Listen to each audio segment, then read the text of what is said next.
Okey kelas. Untuk quiz midterm tu saya dah masukkan dalam grup WhatsApp. So korang boleh tengoklah. For now on, class dismiss. Terima kasih, sir. Sama-sama.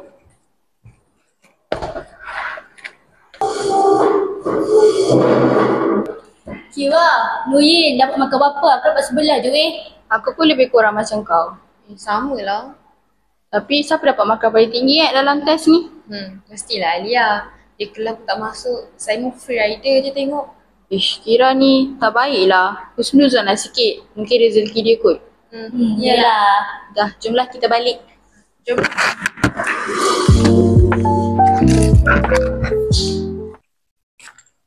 Prof.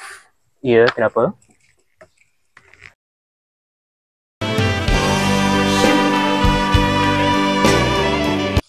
Prof, saya tak sempatlah siapkan tugasan ni. Ada cara lain tak nak selesaikan? Jangan risau. Markah awak boleh diuruskan.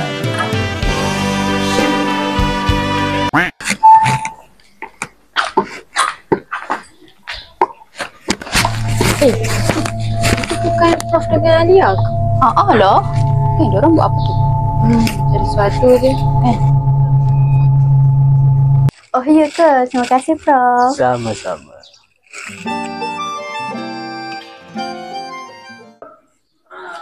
Dr. Iman, saya rasa macam ada benda tak kena lah antara Prof Faiz dengan Alia. Saya pun nampak yang sama. Macam satu je, doktor. Okey, baik. Terima kasih untuk maklumatnya. Nanti kita akan siasat secara rasmi dan kita orang tidak akan berdiam diri. Baik, doktor.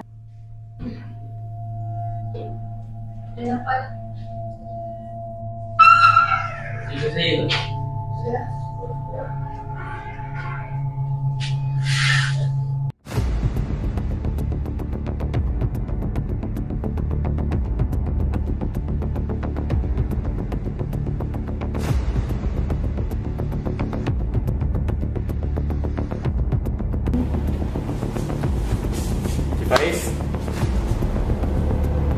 anda ditahan kerana disyaki dalam melakukan kesalahan, iaitu kesalahan penyalahgunaan berkuasa dan bermasuah. Sebarang masalah kita settle di balai, faham? Dia orang kau kata nak apa salah. Oh, tak mengaku Tak ngaku lagi, tak ada warai. Tanya apa Encik? Nampak tak nama Encik ni? Alamak. Aiman, tahan dia.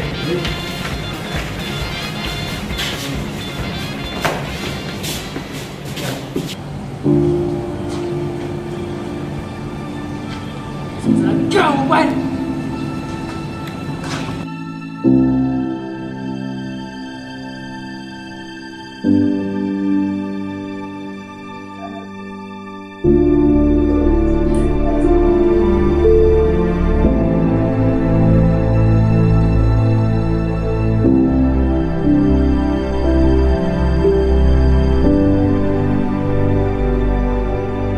Rasuah bukan sahaja melibatkan wang, ia boleh datang dalam bentuk hubungan, janji dan pengaruh.